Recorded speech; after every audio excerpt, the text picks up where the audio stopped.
Capricorn, Sun, Moon and Rising, this is your tarot reading for the week ahead. Time to give yourself a well-earned pat on the back. We start with the Eight of Pentacles, the Lord of Due Diligence or something similar to that. But just showing that you've worked really, really hard this year, that you've kept your head down, and there's a lot to be shown for your efforts that you've put in. A little bit of a reminder of, well, do we need to stop that? Do we need to stop putting in so much? Maybe it's a time to move into receptivity, particularly as we have the Queen of Cups as your third card, which is a little bit more about going in, about reflecting, connecting with one's emotions, connecting with one's inner world. Have there been times where the outer world, the things, the responsibilities that you've had to get on with, been a bit of a helpful distraction or a bit of procrastination?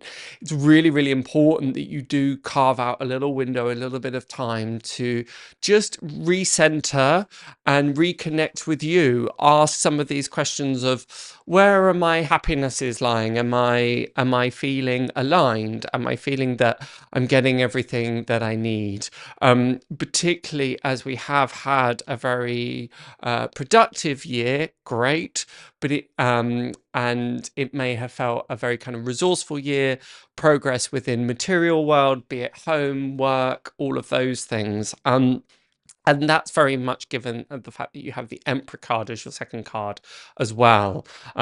He is, although he's ruled by Aries, as you can see by his throne, he does have this Capricorn energy of understanding the hard work and due diligence that is often required in order to get something to completion. And this is your real reminder of, well, that's done.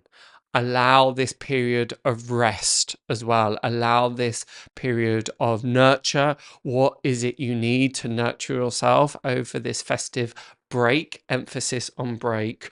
Or are you finding that you're, oh, I'll just quickly answer that last email, or I'll just do this, or I'll just do that? Are you seeing this festive break as a series of tasks as well? Because if so, stop. You are allowed to give yourself permission for this place of nurture. I often see the Queen of Cups as the spa card, being able to just luxuriate, really at contrast with that Emperor card, who's arguably that yang aspect, that aspect of being active, of doing, where the Queen of Cups is very much that yin aspect. It's a reminder to calm down, cool down, bring things, really embrace this slower pace.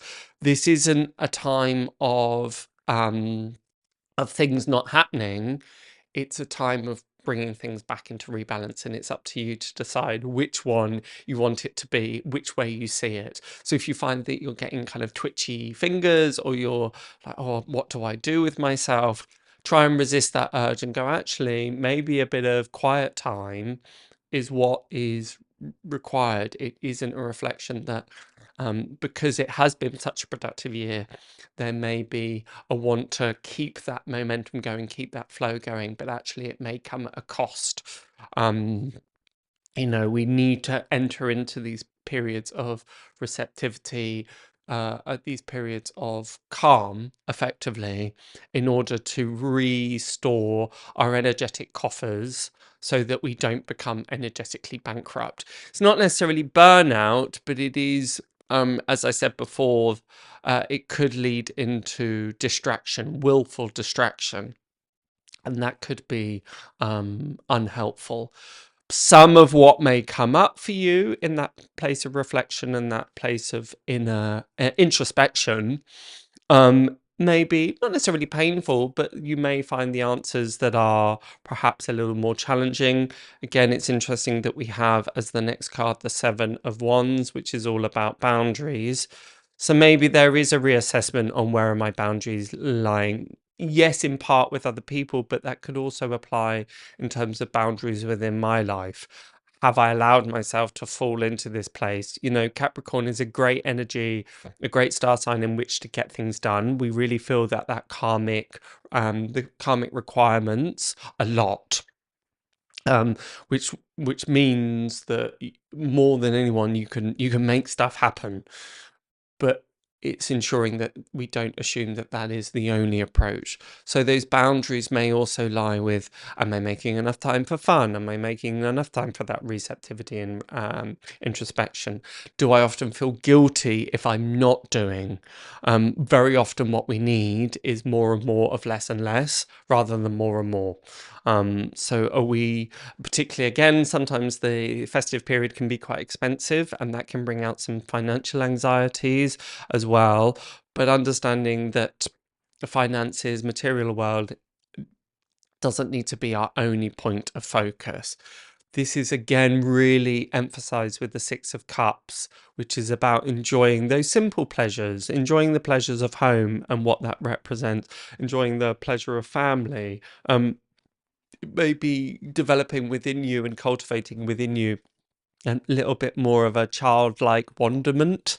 If things again have felt very serious for a particular period of time, it's not suddenly moving into play, but it is what are the things that you find sweet? What are the things that you find joyous in a very delicate manner? These two things, there's quite a contrast between the Six of Cups and the Eight of Pentacles. The Eight of Pentacles, again, as I keep talking about, is it's due diligence and really kind of hammering away at things, and that really has value. But it is what is your inner child needing at the moment? If again, maybe there's some questions about how was what were my experiences like in that festive break in Christmases as a child? Was I full of wonderment? Was I full of excitement? Or actually, the flip side, were they quite challenging? And what do you need in the here and now in order to bring that back into balance? You may also find with the Seven of Wands that people are kind of sticking their oar in and giving unsolicited advice, or you may feel as well, Capricorn, that um that there's an impertinence that people are kind of perhaps trying to get into your business too much, but that isn't your knee-jerk reaction might be to kind of push back or circumnavigate or not want that seeming intrusion. But it's not about that. Maybe it's just a curiosity. Sometimes when we're in close proximity to loved ones, to people, we suddenly find ourselves in company that can bring out some challenges, that can bring up some social anxieties. It can bring up this feeling that we are perhaps a little bit watched, or that again our boundaries aren't quite as places as we need. In the festive break, we often feel this need for solitude, and that's not always accessible to us. So if you do find that people are asking questions, or they're just being curious or interested, I would advise against not seeing, not kind of reacting to that, not seeing that as prying or in any way interfering. It may just be coming out of natural curiosity, but just being slightly aware of boundaries in general, boundaries of other people and your own boundaries, and are they being crossed? Are you being kind of tentative and aware of what other people may need around you? This isn't necessarily bad at all. This will bring a heightened awareness and a sensitivity. This is the important thing. There's a kind of sensitivity around it. But I really, really like to see the Six of Cups here in the closing of your reading, because there is a kind of very, I look at it and just go, it's really sweet. It's really, there's a cuteness to it. So it's kind of, yeah, again, this strong message that keeps coming through of let's not take things seriously.